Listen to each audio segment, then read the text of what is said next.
Hi friends, it's Miss Sarah. I'm here to read you a book this morning, and I don't know if you can tell, but this blob behind me on the bed, that's my dog Izzy. At some point, I'll get Izzy when she's awake and energetic to say hello to you, but that probably won't be today. She's having a nice snooze. The book I'm going to read to you today is called A Porcupine Named Fluffy. Some of you may have heard this book before. I love this book. I think it's very silly. It's all about names. Do you know why you have the name that you have? This is about how Fluffy got his name. When Mr. and Mrs. Porcupine had their first child, they were delighted. And now he needed a name. Look at that little baby porcupine. Oh my goodness gracious. I've never seen such a thing. Should they call him Spike? Nah, Spike was too common. Should they call him Lance? Nah, Lance sounded too fierce. Should they call him Needle Rooser?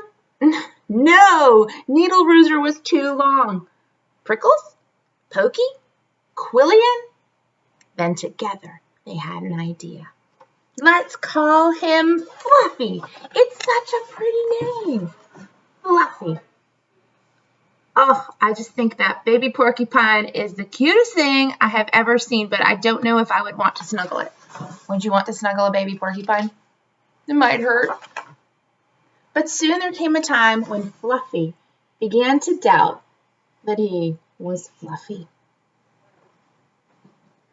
He first became suspicious when he backed into a door and stuck fast. That was not a Fluffy thing to do. How did he stick to the door? What happened? Look again. Look at all of his quills. They've stuck him into the door. He was even more convinced when he accidentally slept on his back and poked holes in the mattress. A very unfluffy thing to do. When he tried to carry an umbrella, he knew the truth without a doubt. Fluffy definitely was. What happened to the umbrella? What do you think is going to happen if he tries to use that umbrella? Oh, the rain's going to come through all those little holes. So he decided to become fluffier. Clouds are fluffy, he thought. I'll be a cloud. You think that's going to work? But he couldn't stay up. No, I didn't think that was going to work either. I know, pillows are fluffy, he said. I'll be a pillow. But when his mother sat on him, she was not pleased. Ouch!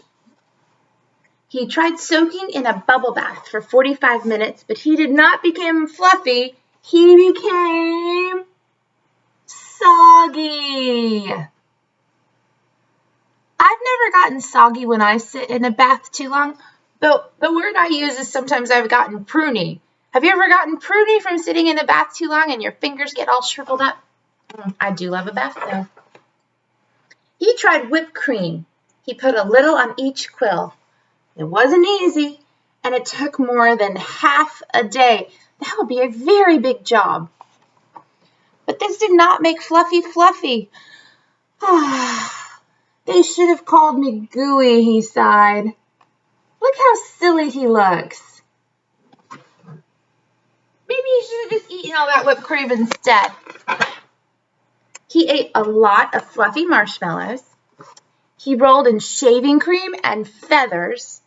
And he even tried to become a bunny. But the truth remained. Fluffy wasn't. He wasn't fluffy. I sure do think he's cute, but yeah, probably not fluffy.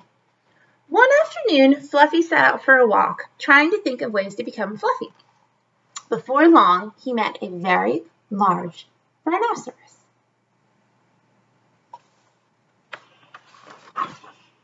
Grrr, said the rhinoceros. I'm going to give you a rough time. Fluffy didn't know what a rough time was, but he didn't like the sound of it at all. "What is your name, small prickly thing?" asked the rhinoceros unkindly. "Fluffy," said Fluffy.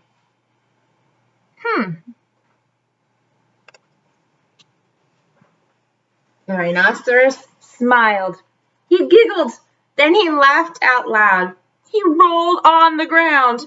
He jiggled and slapped his knees, and he roared with laughter. "A porcupine named Fluffy," howled the rhinoceros.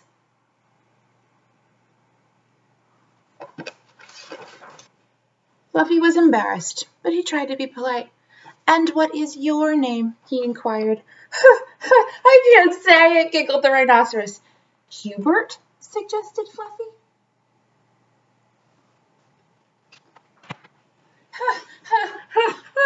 "Oh, help! I just can't say it. I'm laughing so hard," said the rhinoceros. "Harold or maybe Herman?" asked Fluffy. "No," guessed the rhinoceros. "It's Hippo." Hippo? A rhinoceros named Hippo? Fluffy smiled. He giggled. Then he laughed out loud. He jiggled and slapped his knees, and he howled with laughter. "A rhinoceros named Hippo!" Fluffy cried.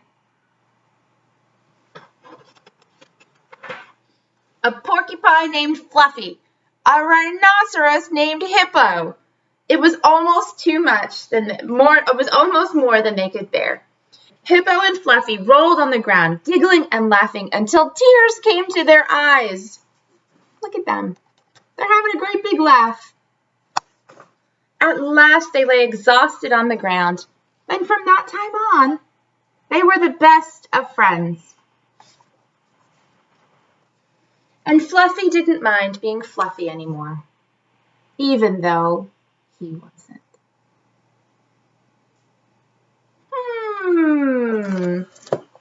I love this book, and this book gives me an idea. Maybe I should think about drawing a porcupine with you guys for a rhyme and draw one of these days.